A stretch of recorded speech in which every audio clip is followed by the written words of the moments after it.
তো বন্ধুরা, একবার ভাবো একজন সিরিয়াল কিলার তার নিজের অজান্তেই একজন ডনের সাথে ঝামেলায় জড়িয়ে পড়ে, আর এরপর তার যে অবস্থা হয় এটাই আমরা এই ভিডিওতে দেখতে পাবো। তো কাহিনীর শুরু হয় একটা ন্যাশনাল হাইওয়ে থেকে, যেখানে একজন সিরিয়াল কিলার তার শিকারের পিছু নিচ্ছিল, আর কিছুটা এগিয়ে গিয়ে সে তার গাড়িতে ধাক্কা মারে। ওই লোকটা তার গাড়ি থেকে নেমে তাকে কিছু না বলে তার গাড়িতে হওয়া ড্যামেজের ছবি তুলতে শুরু করে, যেটা দিয়ে তার ইন্স্যুরেন্স ক্লেম করতে সুবিধা হবে। ওই কিলার এসে তাকে প্রথমে এমনটা করতে বারণ করে, কিন্তু ওই লোকটা যখন তার কথায় পাত্তা দেয় না, তখন ওই কিলার পিছন থেকে চাকু বের করে তাকে মেরে ফেলে। এরপর আমরা একজন পুলিশ অফিসারকে দেখতে পাই, যে ওই ঘটনাস্থলে এসে ওই জায়গার পরিদর্শন করছিল, আর তখনই তার ওই গাড়ির পিছনে থাকা ড্যামেজ হওয়া জায়গাটার দিকে নজর পড়ে। এই অফিসারের নাম ছিল তাইসুক। সে এই গাড়ির ড্যামেজ হওয়া জায়গাটা দেখেই বুঝে যায় যে গাড়িকে পিছন থেকে টক্কর মারা হয়েছে, তাই সে এর প্রমাণস্বরূপ ওই ড্যামেজ হওয়া জায়গাটার ছবি তুলে নেয়। তারপর আমরা এই কাহিনীর তৃতীয় বা প্রধান রোল ডংসুকে দেখতে পাই, যে তার শত্রুপক্ষের গ্যাং লিডারের সাথে একটা মিটিংয়ে এসেছিল। এখানে তারা দুজন কথা বলছিল, কি তখনই তাদের দুজনের চেলা এসে তাদের কথার মাঝখানে কথা বলতে শুরু করে। এই ব্যাপারটা ডংসুর একদমই পছন্দ হয় না, তাই সে প্রথমে তার নিজের লোককে ঘুষি মেরে নিচে ফেলে দেয়, আর তারপর সে তার শত্রুদের গ্যাংয়ের ওই লোকটার দাঁত টেনে উপড়ে ফেলে, আর ওই দাঁত একটা গ্লাসের মধ্যে রেখে তার মধ্যে ওয়াইন ঢেলে দেয়। সে তাদেরকে বলে, যখন দুজন বড়রা কথা বলছে তখন তার মাঝে বাচ্চাদের কথা বলা উচিত না। ডংসুর এমন রূপ দেখে তার শত্রু গ্যাংয়ের লিডারও ভয় পেয়ে যায়, আর ডংসুর বলা মাত্রই ওই গ্যাং লিডার ওই গ্লাসের ওয়াইন খেয়ে ফেলে, যেখানে তার চামচার দাঁত রাখা ছিল। এর সাথে সে এই ডিলটাও ফিক্স করে নেয়।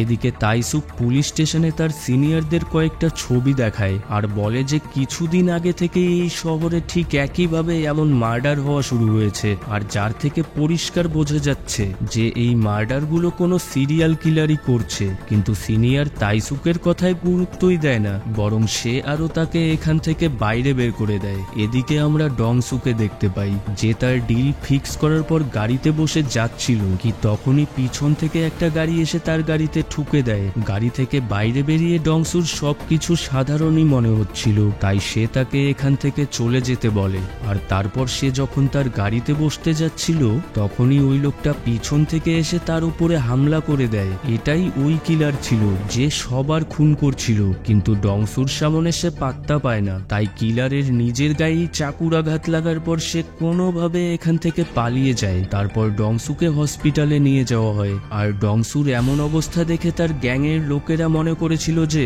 নিশ্চয়ই এমনটা তাদের বিরোধী গ্যাংয়ের লোকেদের কাজ, তাই তারাও তাদের ঘাঁটিতে গিয়ে তাদের ওপরে হামলা করে দেয়।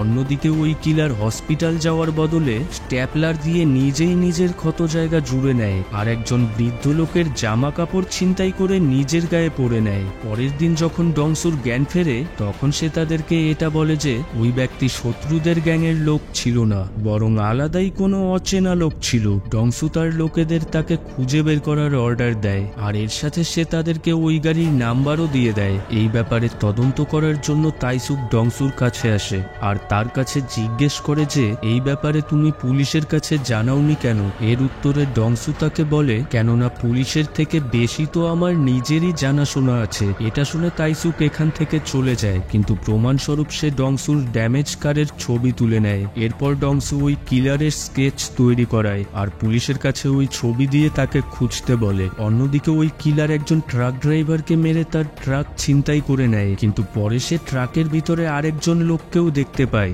যাকে মেরে ফেলার পর তার চাকু ভুল করে রাস্তার পাশেই পড়ে থাকে। তাইসুক খুবই বুদ্ধিমান ছিল, সে এটা বুঝে গেছিল যে ডংসুর ওপরেও ওই কিলারই আক্রমণ করেছিল। এই কারণে সে ডংসুর সাথে দেখা করতে চাইছিল, কিন্তু সে তার সাথে দেখাই করতে পারছিল না, আর তাই সে কোনোভাবে ডংসুর সাথে দেখা করার জন্য সে ডংসুর অনেকগুলো ঘাঁটিতে রেড করিয়ে দেয়, আর শেষমেশ ডংসু তার সাথে দেখা করার জন্য রাজি হয়ে যায়। তাইসুক বলে যে তোমার ওপর সিরিয়াল কিলার হামলা করেছিল। যাই হোক, এই ব্যাপারটা ডংসুরও জানা ছিল, কিন্তু এই ঘটনার পর এই এলাকায় ডংসুর দাদাগিরি ও তার আতঙ্ক অনেকটা কমে গেছিল। তাই ডংসু এই সিদ্ধান্ত নিয়েছিল যে এখন তো তাকে ধরতেই হবে। এরপর ডংসুর লোকেরা ওই কিলারের গাড়ি ও তার চাকু খুঁজে পায়, যেই খবর ডংসু তাইসুককেও জানিয়ে দেয়, কেননা তাইসুকের কাছে তার বিরুদ্ধে কিছু প্রমাণ ছিল। ডংসু তাইসুকের সাথে এই ডিল ফিক্সড করে যে যে ওই কিলারকে আগে ধরতে পারবে তাকে সেই সামলাবে। এখন তারা দুজনেই তৈরি তো ছিল, কিন্তু তাদের দুজনের প্ল্যানিং আলাদা আলাদা ছিল। ডংসু তাকে মেরে ফেলতে চাইছিল, ওখানেই তাইসুক তাকে ধরে আইনের হাতে তুলে দেবে বলে ভাবছিল। ডংসুর কথা মতো তাইসুক ওই কিলারের স্কেচ ও তার চাকু নিয়ে ডংসুর অন্য একটি ফার্ম হাউসে যায়, যেখানে ডংসুর লোকেরা ওই কিলারের গাড়ি খুঁজে পেয়েছিল। তাইসুক এখান থেকেই তার ডিএনএ নিয়ে তার ইনভেস্টিগেশন শুরু করে। এদিকে ডংসু তার লোকেদের তার ওই শত্রুপক্ষের লিডারকে মারার জন্য পাঠিয়ে দেয়, যাকে আমরা কাহিনীর শুরুতে দেখতে পেয়েছিলাম, কেননা এই সময় ডংসুর আতঙ্ক কমে যাওয়ার কারণে ওই লোকটা এর সুযোগ নিচ্ছিল, যেটা ডংসুর একদমই পছন্দ হয় না। ডংসু এখানে তার চালাকির সাথে ওই চাকুটাই তাদেরকে দেয়, যেটা ছিল ওই সিরিয়াল কিলারের, যাতে এই খুনও ওই সিরিয়াল কিলারের নামেই পড়ে, তার না। ডিএনএর রিপোর্ট দেখে সবাই জানতে পারে যে সবগুলো মার্ডারের কানেকশন একই। এরপর সম্পূর্ণ পুলিশ ডিপার্টমেন্ট ওই কিলারকে খোঁজার কাজে লেগে যায়। তাইসুক রেগে গিয়ে ডংসুর কাছে যায়, আর ওখানে গিয়ে সে তার সাথে ঝগড়া করতে শুরু করে, কেননা সে এটা জেনে গেছিল যে সেই তার শত্রু গ্যাংয়ের লিডারকে মেরেছিল, কিন্তু এই কাজে সে ওই কিলারের চাকু ব্যবহার করেছিল। ডংসুও তাকে ভালোই শিক্ষা দেয় আর বলে যে আমি এমনটা কেন করেছি এটা তুমি খুব তাড়াতাড়ি জানতে পারবে। একদিন ওই কিলার যখন রেস্টুরেন্টে বসে খাবার খাচ্ছিল, তখন সে জানতে পারে যে তার চাকু দিয়ে কারো একজনের খুন হয়েছে। তার নাম নিয়ে মিথ্যে সুযোগ নেওয়া দেখে সে রেগে যায়, আর সাথে সাথে সে ওই লিডারের ফিনরেলে পৌঁছে যায়, আর ওখানেই সে ডংসুকেও দেখতে পায়, যাকে দেখেই তার ওই অতীত মনে পড়ে। লিডারের লোককে সে একটা নোট দেয়, যেখানে লেখা ছিল যে আমার চাকু দিয়ে তোমাদের লিডারকে মারা হয়েছে, কিন্তু এই খুন আমি করিনি। এর সাথে সে ওই লোকটাকে ডংসুর নাম বলে ওখান থেকে চলে যায়, আর এই রাতে সে আরো একজনের খুন করে। এদিকে তাইসুক আর ডংসু একসাথে ওই কিলারকে খুঁজতে বের হয়, যেখানে গাড়ির মধ্যে তারা একটা ফিঙ্গারপ্রিন্ট খুঁজে পায়, আর তারা যে এই ব্যাপারে কিছু জানতে পারবে তার আগেই বিরোধী দলের লোক তাদের উপরে হামলা করে দেয়, যাকে তারা দুজন মেরে ফেলে। কিছুক্ষণ পর তারা যখন এই ফিঙ্গারপ্রিন্টের রিপোর্ট দেখতে পায়, তখন তাইসুক জানতে পারে যে এই লোকটার নিখোঁজ হওয়ার রিপোর্ট তো আগে থেকেই থানায় দেওয়া ছিল। তার ব্যাপারে আরো ভালোভাবে জানার জন্য সে ওই খুনির বাড়িতে যায়। তার ঘরের প্রত্যেকটা রুমে অনেক ওষুধের শিশি ও তার পরিবারের লোকেদের ছবি ছিল। এখানে সে ওই লোকটারও ছবি দেখতে পায়, ডংসু যার স্কেচ বানিয়েছিল, যার মানে এই ছিল সেই কিলার। এটা দেখে তাইসুক সাথে সাথে তার ব্যাপারে সব তথ্য একত্রিত করতে শুরু করে। এদিকে ডংসু একটা মিটিং এ ছিল, কিন্তু ওখানকার কেউই তার কথা সিরিয়াসলি নিচ্ছিল না। তখন সামনে বসে থাকা অন্য একজন পার্টির লোকের কথায় ডংসু হাসতে শুরু করে, আর রেগে গিয়ে ওই লোকটার গালে থাপ্পড়ের বর্ষা বইয়ে দেয়। এরই মধ্যে তাইসুক তার ডিপার্টমেন্ট থেকে একটা ভয়েস রেকর্ড পায়, যেটা সে ডংসুর কাছেও সেন্ড করে দেয়, আর এখন তারা দুজনেই ওই সিরিয়াল কিলারের ব্যাপারে জেনে যায়। এর সাথে তাইসুক এটাও জানতে পারে যে এই সিরিয়াল কিলার এমনটা কেন করছে। আসলে ছোটবেলায় তার বাবা তার ওপর খুবই টর্চার করত, যেই কারণে সে মেন্টালি ডিস্টার্ব ছিল। ডংসু ওই কিলারকে খোঁজার জন্য তাইসুকের সাথে সাথে তার সব লোকেদেরকে ওই ছবি দিয়ে তাকে খোঁজার কাজে লাগিয়ে দেয়, কিন্তু শহরের প্রত্যেকটা প্রান্ত খোঁজার পরেও তারা ওই কিলারকে দেখতে পায় না। একদিন ডংসুর গাড়ি খারাপ হয়ে যাওয়ার কারণে সে ছাতা নিয়ে রাস্তার পাশে বাসের অপেক্ষায় দাঁড়িয়েছিল। তখনই তার পাশে একটি মেয়ে বৃষ্টিতে ভিজেই দাঁড়িয়েছিল, যেটা দেখে ডংসু তাকে তার ছাতা দিয়ে দেয়। প্রথমে তো ওই মেয়েটা একটু আমতা আমতা করছিল, কিন্তু পরে সব সাধারণ হয়ে যায়। আর ঠিক তখনই ওখানে তাইসুক চলে আসে, আর সে ওই মেয়েটিকে বলে তোমার এভাবে কারো থেকে কিছু নেওয়াটা উচিত না, কেননা সে তো কোনো ক্রিমিনালও হতে পারে। এর উত্তরে ওই মেয়েটি তাকে জবাব দেয় যে আমার তো আপনাকে দেখেই ক্রিমিনাল মনে হচ্ছে। এটা শুনে ডংসু হাসতে শুরু করে, আর এই মেয়েটি ডংসুকে থ্যাংক ইউ বলে বাসে উঠে পড়ে। এই বাসেই ওই কিলারও বসেছিল। সন্ধ্যায় ডংসু যখন তার সঙ্গীদের সাথে ডিনার করছিল, তখন নিউজে একটি মেয়ের মার্ডারের ব্যাপারে জানা যায়। ডংসু টিভিতে তার ওই ছাতাটা দেখেই বুঝতে পারে যে সকালের ওই মেয়েটিকে কিলার মেরে ফেলেছে।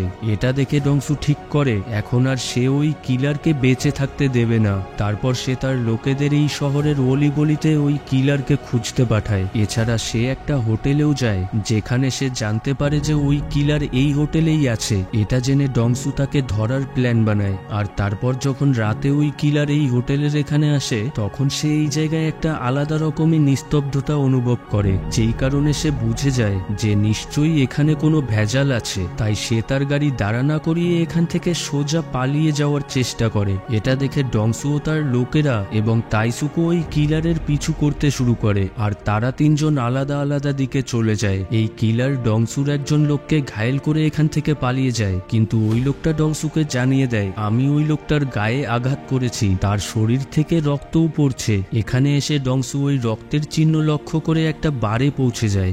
বারের ভিতরে ঢুকেই সে বুঝতে পারে যে ওখানকার সিঙ্গাররা ভয়ে ভয়ে গান গাইছে। তারা ডংসুকে ইশারায় জানিয়ে দেয় যে ওই কিলার ভিতরেই আছে। ডংসুও সাথে সাথে ভিতরে গিয়ে ওই কিলারকে ধরে ফেলে আর তাকে ফার্ম হাউসে নিয়ে যায়। এদিকে তাইসুকো এটা জেনে গেছিল যে ওই কিলার ডংসুর হাতে চলে এসেছে, তাই সে ডংসুকে কল করে বলে দেয় যে তুমি একে আইনের হাতে ছেড়ে দাও। কিন্তু ডংসু তাকে তাদের ওই শর্ত মনে করিয়ে দিয়ে তার ফোন কেটে দেয় আর ওই কিলারের আদর আপ্যায়ন শুরু করে। কিন্তু এই কিলার কিছু বলার বদলে হাসতে থাকে। এটা দেখে ডংসু তার শরীর টুকরো টুকরো করবে বলে ভাবে আর তার কাছে শেষবারের মতো জিজ্ঞেস করে যে তুমি ওই বাচ্চা মেয়েটিকে কেন মারলে। কিন্তু কোনো জবাব না দেওয়ার কারণে ডংসু যখন ওই কিলারকে মারতে যাচ্ছিল ঠিক তখনই তাইসুক তার গাড়ি নিয়ে এসে তার গায়ে টক্কর মেরে দেয়। আর এরপর তাইসুক তার সাথে ওই কিলারকে নিয়ে পুলিশ স্টেশনে আসে। ওই কিলারকে ধরে আনতে দেখে সবাই তাইসুকের প্রশংসা করে আর তাইসুকেকে জেলের ভিতর আটকে রাখে। পরের দিন তাইসুক ডংয়ের সবগুলো ঠিকানাতেই রেড করায়, কিন্তু ডংসু একদম শান্ত ছিল, কেননা তার মাথায় এখনো ওই বাচ্চা মেয়েটির মার্ডারের ঘটনাই চলছিল। সে যে কোনোভাবেই হোক ওই কিলারকে প্রাণে মেরে ফেলতে চাইছিল। এদিকে তাইসুক ওই কিলারকে তার দোষ স্বীকার করতে বলে, কিন্তু এই কিলার তার বুদ্ধির ব্যবহার করে তার ফিঙ্গারপ্রিন্টই পাল্টে ফেলে, কেননা কিলারের কাছে মেডিকেল ফিল্ডের যথেষ্ট নলেজ ছিল। আর তার কাছে থেকে কোনো জবাব না পেয়ে তাইসুক রেগে যায় আর কিলারকে পেটাতে শুরু করে, কিন্তু ওই কিলার কিছু বলবে না বলে সিদ্ধান্ত নিয়ে নিয়েছিল। এরপর তাইসুক ডংসুর কাছে যায় আর সে তাকে বলে আমরা যদি এই কিলারের বিরুদ্ধে কোনো প্রমাণ একত্রিত না করতে পারি তাহলে এই কিলার ছাড়া পেয়ে যাবে। এটা শুনে তো ডংসু প্রথমে তাইসুকের ওপরে তার রাগ ঝাড়ে আর তারপর তাকে বলে যে এই সব কিছু তোমার জন্য হয়েছে, তুমি যদি ওই সময় আমাদের মাঝে না আসতে তাহলে সে অনেকক্ষণ আগেই মরে যেত। তাইসুক বলে যে এখন ওই পুরনো সব কথা ছাড়ো আর নতুন কিছু ভাবো। ডংসু তাকে এখান থেকে ভাগিয়ে দেয় আর নতুন কিছু একটা প্ল্যান বানায়। পরের দিন কিলারকে কোর্টে পেশ করা হয়। এখানে কিলার তার সাফাই দিয়ে বলে যে আমি লোকের সাথে কম দেখা করি আর কথাও কম বলি, কেননা আমার বাবা আমার ওপর ভীষণ টর্চার করত, কিন্তু এর মানে এই না যে আমার ওপর কিলার হওয়ার অভিযোগ লাগানো হবে। তার বিরুদ্ধে কোনো প্রমাণ না থাকার কারণে ওই ভিকটিমের পরিবারের লোকেরা কান্না করতে শুরু করে। এই সময় একজন উকিল একজন ভিকটিমকে এখানে প্রমাণ হিসেবে ডাকে যার ওপরেই কিলার অ্যাটাক করেছিল, কিন্তু সে বেঁচে গেছে। আর তারপর এন্ট্রি হয় ডংসুর। ডংসু জাজকে বলে যে এই ওই লোকেদের মেরেছিল আর আমার ওপরেও হামলা করেছিল। এর পরিপ্রেক্ষিতে ওই কিলারের সরকারি উকিল বলে ওঠে যে আমরা একজন মাফিয়ার কথা সত্যি কিভাবে মেনে নিতে পারি। রেগে গিয়ে ডংসু তাকে বলে যে এমনটা যদি তোমার ফ্যামিলির লোকের সাথে হতো তাহলে তুমি বুঝতে পারতে। কিলার ভিতর ভিতর খুশি ছিল, কেননা তার বিরুদ্ধে কোনো পোক্ত প্রমাণ ছিল না। কিন্তু ডংসু কোর্টের সামনে ওই স্কেচ পেশ করে আর বলে যে আমার ওপর হামলা হওয়ার পর আমি এই স্কেচ বানিয়েছিলাম। আর তারপর সে ওখানে কিলারের ওই লেটারটাও দেখায় যেখানে লেখা ছিল আমার চাকু দিয়ে হামলা হয়েছে। আর তারপরের একটা ওয়ার্ড ডংসু ছিঁড়ে ফেলেছিল যেটা ছিল আমি করিনি। এরপর ডংসু তার শার্ট খুলে তার শরীরে লাগা আঘাতের চিহ্ন দেখায় যেটা ওই কিলার আঘাত করেছিল।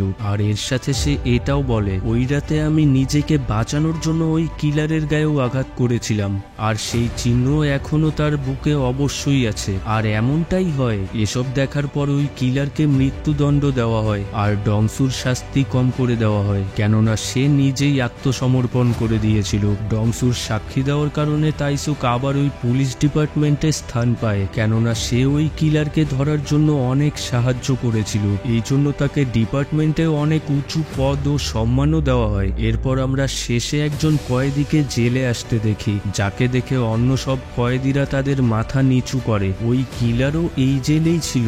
সে তাকে দেখে আশ্চর্য হয়ে যায়, কেননা এই কয়েদি আর অন্য কেউ না, ডংসুই ছিল। এখানে আমরা অতীতের একটা কাহিনী দেখতে পাই। যখন তাইসুক ডংসুর সাথে দেখা করতে এসেছিল, তখন ডংসু তাকে এটা বলেছিল, তুমি আমাকে ওই জেলেই পাঠাবে যেই জেলে ওই কিলার থাকবে। আর শেষে ডংসু তার হাতে একটা দড়ি নিয়ে ওই কিলারের দিকে যায়, যেখানে ওই কিলার স্নান করছিল। সে ডংসুকে দেখেই বুঝে যায় যে খেলা শেষ। তো বন্ধুরা, এই কাহিনীটা তোমাদের কেমন লাগলো কমেন্টে জানিয়ে দিও। আর ভিডিওটা ভালো লাগলে একটা লাইক, শেয়ার আর চ্যানেলে একটা সাবস্ক্রাইব অবশ্যই করে দিও। ধন্যবাদ। আবার দেখা হচ্ছে পরবর্তী ভিডিওতে।